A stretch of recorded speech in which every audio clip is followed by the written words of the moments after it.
Like, I take a lot of pride in being able to do a lot of different things for this team. Like, I want to be able to, I think we're really good when I can get the ball off the glass and just go in transition and find my teammates and set them up. But, like, obviously 13 assists, like, that means my... Are refs intentionally letting Caitlin Clark get beat up?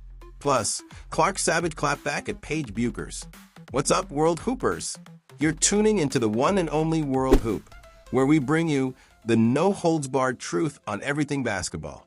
Basketball coach, so this is kind of a full circle moment, and I grew up playing a lot of AAU sports, whether it was softball, basketball, soccer. I did it all, and I actually grew up playing with the boys. That's all I knew until I was... And today, folks, we got a main event that's going to make your jaw drop and your head spin. We're diving deep into the swirling vortex of WNBA officiating, specifically how it impacts the league's brightest star, Caitlin Clark. Get ready, because we're not holding back. Now, before any of you NFL fanatics out there start screaming foul play, pun intended, and saying we can't do this, hear us out. We know NFL refs have had their fair share of questionable calls, and last year's Chiefs situation certainly raised some eyebrows. Your legs, and then today we'll have a practice, we'll watch more film, there'll be more recovery stuff, but like you know, the turnaround time is very quick, but it is for them too.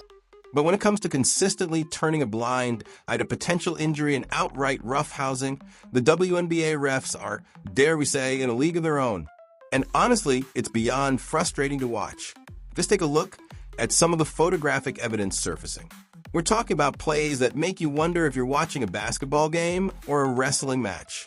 What in the world is going on when a player is practically groping another on the court and the whistle remains stubbornly silent? This isn't just about a missed call, it's about player safety and, frankly, the integrity of the game. The league's head of officiating, Kathy Engelbert, recently came out saying the refs are pretty good in this league. Pretty good? In what league are these kinds of egregious, uncalled fouls considered pretty good officiating? We're seeing blatant grabs, holds, and shove that are fouls in any rulebook on the planet. Yet, time and time again, these go unpunished, especially when the target is none other than Caitlin Clark. Yesterday's broadcast between the Dallas Wings and the Indiana Fever was a prime example. The announcers, bless their hearts, practically put together a greatest hits compilation of uncalled fouls just during that one game. We're talking about four instances of Clark being absolutely manhandled before a single whistle was blown. And this isn't an isolated incident, folks. This is every single game Caitlin Clark plays. It's as if the referees have swallowed their whistles when it comes to protecting her. Remember the dream game? Jordan Canada was practically holding Caitlin Clark down, preventing her from getting back up to play. And what did the refs do? Absolutely nothing. It was a nothing to see here, please move along moment, and it's simply unacceptable. This continuous lack of calls creates a dangerous environment and contributes directly to the kind of incidents we've seen involving Clark. When players aren't held accountable for their actions, things escalate. It's basic human nature, and it's bad for the game.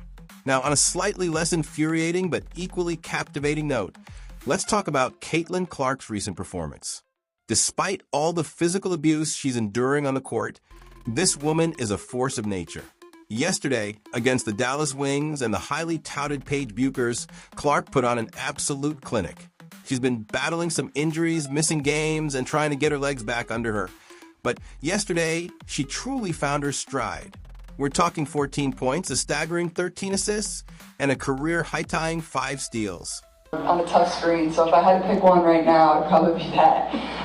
But like great screens, I just didn't hear them, so it's kind of my own fault, but yeah, I'd probably pick those. And here's where the drama really heats up. The hater report, you know who you are, captured the moment perfectly. Caitlin Clark, right in Paige Bueckers' face, clapping. Oh, the moxie, the audacity.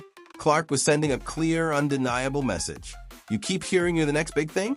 Well, your team just got annihilated 102-83. And even while I'm battling injuries, my stat line was absolutely insane. Seriously, if her teammates could have finished a few more layups, Clark would have had 19 assists yesterday. 19. Imagine that. 14 points, 19 assists, 5 steals, 2 threes, a block, and probably a few rebounds too. That, my friends, is a savage moment, a true statement from a player who is clearly tired of the narratives and the rough treatment. Once she's fully healthy, the league better look out. Speaking of narratives, let's address the elephant in the room. There's a bizarre conversation bubbling up right now. with some folks actually claiming that Angel Reese is better than Caitlin Clark. Are you kidding me? Are you actually serious? Do these people not realize Caitlin Clark has been playing through injuries? Angel Reese has had a few good games, sure, but to compare her sustained impact and overall game to a healthy Caitlin Clark, that's not just apples and oranges. That's like comparing a whole fruit stand to a single grape. Angel Reese's stats are still padded with a mess of offensive rebounds, while Clark is orchestrating an entire offense. The ignorance is astounding. They want you to buy into the hype, to believe Paige is the next big thing, or that Angel is just as good. But we, the World Hoopers, are not falling for that fraudulent talk. Tell us what you think. Are the WNBA referees ever going to call a foul when it comes to Caitlin Clark? Have they swallowed their whistles completely? And what about that savage moment between Clark and Bueckers? Was it a clear message or just competitive fire? If this kind of misconduct was happening in a co-ed recreational league, police would be involved. It's time for the WNBA to take control of their games and protect their players, especially their biggest stars. Before you go, make sure you check out our exclusive merch store. Grab your Make Basketball Great Again shirt or our brand new American Flag Skull Fever Enforcer shirt. And for a limited time, use promo code CC22 for 20% off your entire order. That's all for this episode of World Hoop. Thank you for tuning in. Be sure to like this video, drop a comment with your thoughts. We want to hear from you. And most importantly, subscribe to World Hoop so you never miss another hard-hitting, truth-telling episode. Until next time, keep hooping. Peace.